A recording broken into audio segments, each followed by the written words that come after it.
They met on a rainy night in Boston, two women carrying quiet heartbreak, both pretending they were fine, both far lonelier than they would ever admit. Neither of them was looking for love.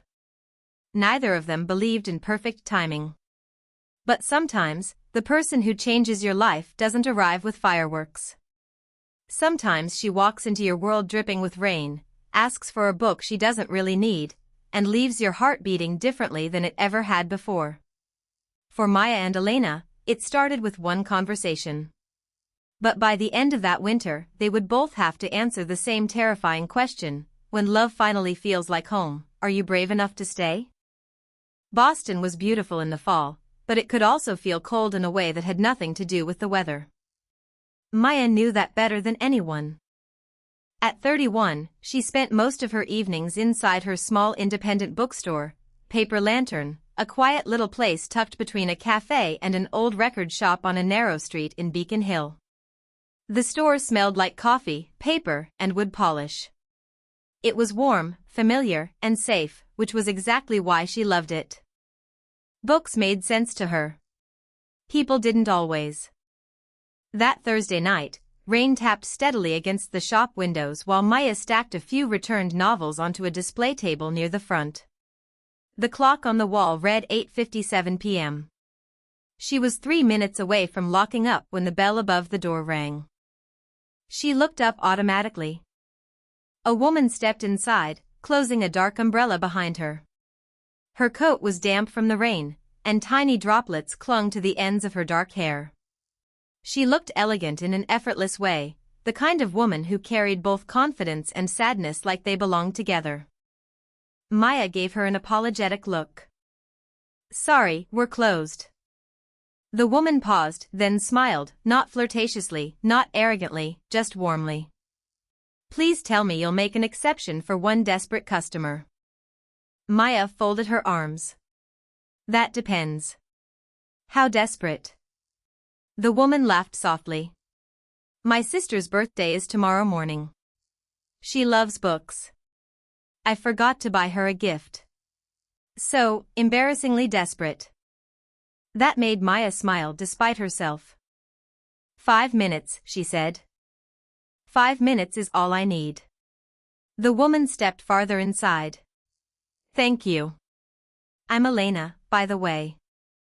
"Maya." Elena moved slowly through the bookstore, trailing her fingertips over the shelves as if she respected books too much to rush past them. Maya watched her from behind the counter, pretending to organize receipts. There was something about Elena that shifted the air in the room. Some people arrived loudly. Elena didn't. She entered like a song you recognized before you knew where you had heard it. After a minute, Elena held up 2 books. One says I'm thoughtful, and the other says I panicked but tried to be thoughtful. Which one do I buy? Maya glanced at the covers. One was a poetry collection. The other was a celebrity memoir with a very bright pink cover. "The poetry," Maya said immediately. Elena nodded. "That's what I wanted to hear." As Maya rang up the purchase, thunder murmured outside and the rain grew heavier. Elena looked toward the window. "Looks like I may have picked the worst night possible to forget a birthday gift. You and everyone else who waits until the last minute." "That sounds judgmental." "It is." Elena smiled again, and Maya had to look down at the register because the smile was doing strange things to her concentration. When the receipt printed, Elena took the bag but didn't move toward the door. "There's a cafe across the street," she said carefully. "And since you just saved me from being the worst sister alive, would you let me buy you a coffee?" Maya almost said no out of habit.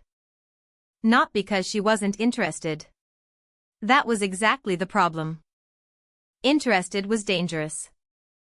But the rain outside was still falling, and Elena's eyes held that rare kind of sincerity that didn't feel rehearsed. So instead of protecting herself the way she usually did, Maya heard herself say, "Only if you admit your sister may not care as much about poetry as you do." Elena laughed. "Fair enough." The cafe was nearly empty. Soft jazz played from hidden speakers, and the windows were fogged from the warmth inside. Maya ordered black coffee. Elena ordered chamomile tea. Maya raised an eyebrow. Tea? Elena gave a small shrug. I have the soul of a tired grandmother. Maya laughed so suddenly that she startled herself. That was how it started. With coffee, tea, rain, and a conversation that somehow slipped past the usual small talk and went somewhere real. Elena was an architect. She had moved back to Boston 8 months earlier after spending several years in New York. She loved old buildings, soft lighting, and cities at night. She hated dishonesty, crowded elevators, and olives. Maya told her about Paper Lantern, how her mother had helped her open it years ago, and how after her mother passed away, keeping the store alive had become both a promise and a grief. Elena listened the way very few people knew how to listen, fully, quietly, without waiting for her turn to speak. At one point, Elena asked, "Do you always stay open this late?" "Only when I don't feel like going home yet." Elena looked down at her tea. "I know that feeling." There was no dramatic pause. No movie scene soundtrack. Just a simple moment in which both women recognized loneliness in the other. And maybe that was the first real spark. By the time they stepped outside, the rain had softened into a mist. Elena tucked her hands into her coat pockets. "Can I see you again?" Maya knew she should say something cautious. Something distant. Something like maybe. Instead, she said, "Yes." Elena smiled, and this time it felt like the beginning of something. After that, seeing each other became easy. Too easy. Elena started dropping by the bookstore after work. Sometimes she bought a book. Sometimes she claimed she was just passing by, even though both of them knew her office was nowhere near Beacon Hill. Maya began saving new releases for her behind the counter, pretending it was for customer service reasons. Soon, they were spending weekends together. They walked along the Charles River wrapped in scarves and long coats, their breath visible in the cold air. They explored used bookstores, art galleries, and tiny diners that served pancakes too big for the plates. They learned each other's habits. Elena talked with her hands when she got excited. Maya bit the inside of her cheek when she was nervous. Elena always noticed when Maya was quiet in a way that meant something was wrong. Maya could tell from a single glance when Elena was pretending not to be tired. The attraction between them was obvious. It shimmered in every stolen look, every accidental touch that lingered half a second too long, every goodbye that felt unfinished. But neither of them rushed it. Maybe because they were both old enough to know that some feelings deepened when treated gently. One Sunday afternoon, Elena invited Maya to a renovation site she was working on in South Boston. The building was old, with exposed brick walls, dust in the sunlight, and wooden beams that carried decades of history. Maya stood in the center of the empty space while Elena talked about her plans with bright eyes and animated hands. "It's going to be a community arts center," Elena said. "Readings, workshops, local music, maybe even a small performance room. A place people can come to when they want to feel less alone." Maya looked at her for a long moment. "You build places for people to belong," she said quietly. Elena's expression softened. "Maybe because I know what it feels like not to." The air shifted. They were standing close now. Close enough for Maya to notice the tiny freckle near Elena's jaw. Close enough for Elena to see the fear behind Maya's calm expression. Elena's voice dropped. "Maya?" Maya swallowed. "Yeah? I really want to kiss you." Maya let out a shaky breath. "Then kiss me." Elena did. It wasn't rushed. It wasn't wild. It was soft, careful, and unbearably tender, the kind of kiss that felt less like being claimed and more like being understood. When they pulled apart, Maya rested her forehead lightly against Elena's. "That was worth the wait," Elena whispered. Maya smiled, cheeks warm. A little. Elena laughed. A little? Okay, Maya said. A lot. That was the moment everything changed. Being with Elena felt beautiful in a way Maya hadn't expected. Not dramatic. Not chaotic. Not exhausting. Beautiful because it was steady. Elena held doors open for her, sent her photos of dogs she saw on the street, remembered exactly how she liked her coffee, and texted her things like "This sunset looks like a line from one of your favorite poems." She made Maya feel seen in all the quiet places where she had spent years being invisible. And Maya did the same for her. She noticed when Elena was pushing herself too hard at work. She brought dinner to Elena's apartment on late nights. She learned which songs calmed her and which memories she avoided. She became the person Elena called after bad meetings, long days, and sleepless nights. For the first time in a long time, both women stopped pretending they were fine on their own. Then, just when happiness began to feel real enough to trust, life interrupted. It happened in early December. Elena got offered a major position in New York. Bigger firm. Bigger salary. Bigger projects. The kind of opportunity people didn't turn down. She told Maya over dinner in her apartment, sitting cross-legged on the couch with untouched pasta on the coffee table between them. Maya stared at her for a second too long. New York? Elena nodded slowly. They want an answer within a week. Maya forced a smile. That's huge. Elena, that's amazing. But inside, something was already breaking. Because this was what life did, wasn't it? It gave you something beautiful and then tested how much pain you could survive when it left. Over the next few days, Maya pulled away without meaning to. Her texts got shorter. Her smile looked thinner. She started pretending she was busy even when she wasn't. Elena noticed immediately. One evening, she came into the bookstore after closing and locked the door behind her. "We need to talk," she said. Maya looked up from the pile of invoices on the counter. "About your job. About why you're acting like I'm already gone." Maya exhaled sharply. "You got an incredible offer. What am I supposed to do, ask you to stay and resent me for it?" Elena stepped closer. "Why would you assume I'd resent you?" "Because people leave for the things they want." Elena's face softened, but her voice stayed firm. "And you never thought to ask if maybe I want more than one thing?" Maya looked away. That silence was answer enough. Elena moved closer to the counter. "Maya." Maya's voice dropped. "I know how this ends."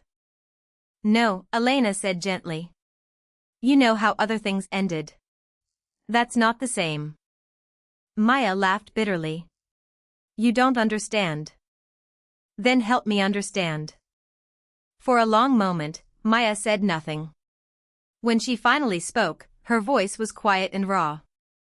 "My father left when I was a kid. My mother spent years pretending it didn't destroy her. Then when I finally let myself fall for someone in college, she loved me until things got hard, and then she left too. So forgive me if I don't know how to relax while the woman I'm in love with decides whether she belongs in another city." The room went completely still. Elena's eyes widened slightly, not because Maya loved her, maybe some part of her had known, but because Maya had finally said it aloud. Maya froze too, realizing what she had admitted. Elena took another step forward. "You love me?" Maya's eyes filled with tears, and she gave the smallest, most helpless laugh. "That's the part you heard?" Elena's expression broke into something achingly tender. "That's the part one felt." Maya looked down. "I wasn't planning to say it like this." "I'm glad you did." Maya lifted her gaze. "Are you?" Elena came around the counter and stood directly in front of her. "Yes," she said. "Because I love you too." Maya's breath caught. Elena reached up and touched her face with one hand, gently brushing away a tear with her thumb. I'm not saying this is simple, Elena said. I'm not saying decisions are easy. But don't shut me out because you're afraid. Let me stand here and choose this with you. Maya whispered, what if you go? Elena's eyes held hers. Then we figure out whether love can survive distance. But what I won't do is disappear without fighting for us. That night, they held each other for a long time in the middle of the bookstore, surrounded by stories written by people who had also tried to put impossible feelings into words. And for the first time, Maya allowed herself to believe that maybe love wasn't just another form of loss waiting to happen. A week later, snow began falling over Boston. It was the kind of slow, quiet snowfall that made the whole city feel softer. Maya had organized a small after-hours poetry reading at the bookstore, warm lights, folding chairs, cider on a table in the back, and a local guitarist playing softly before the event started. Elena arrived late, cheeks pink from the cold, snowflakes clinging to her dark coat. She looked nervous. After the guests left and the last paper cup had been thrown away, Maya flipped the sign on the door to closed and turned to Elena. What is it? Elena held up a rolled set of papers. I need to show you something. She spread architectural drawings across the front counter.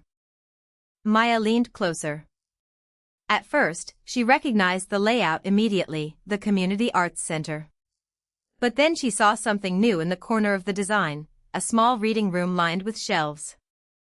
At the top, written in Elena's handwriting, were the words, Paper Lantern Annex. Maya looked up, confused. What is this? Elena smiled nervously. My answer. Maya stared at her. Your answer to what? To New York.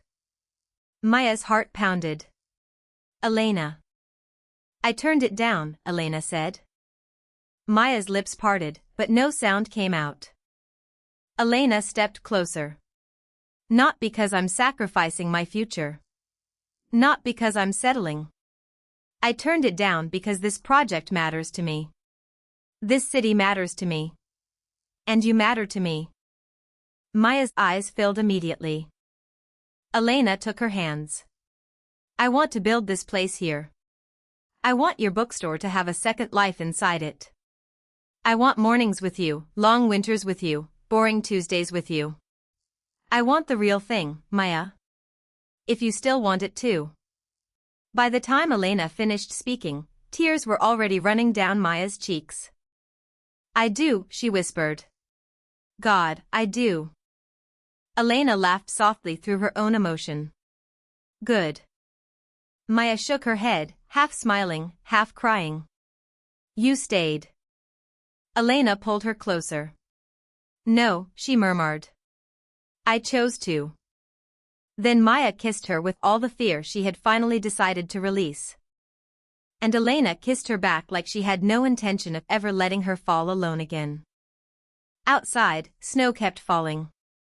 Inside, under the bookstore lights, everything felt still and certain and warm. Like home. By spring, the arts center was finished. On opening night, the building was full of music, conversation, laughter, and life. Local artists hung their work on brick walls. Teenagers read poems into microphones with trembling hands. Elderly neighbors sat in folding chairs and clapped after every performance.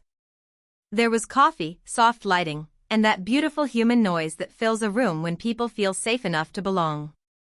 In the corner, beneath a handmade wooden sign, sat a carefully curated reading room. Paper Lantern Annex, curated by Maya Rao. Maya stood beside Elena, shoulder to shoulder, watching people move through the space Elena had imagined and built. You did this, Maya said quietly. Elena smiled. We did. Maya turned toward her. I used to think love would ruin my peace. Elena brushed a strand of hair back from Maya's face. And now? Maya looked around the room, then back at the woman she loved. Now I think it gave me a life bigger than fear.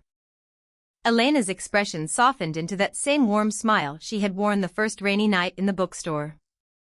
And in that crowded room, with poetry rising in the background and light spilling across old brick walls, Maya realized something simple and profound. Some love stories arrive like lightning. But the real ones, the lasting ones, often arrive like rain. Quietly. Steadily. Until one day you look up and realize they never left.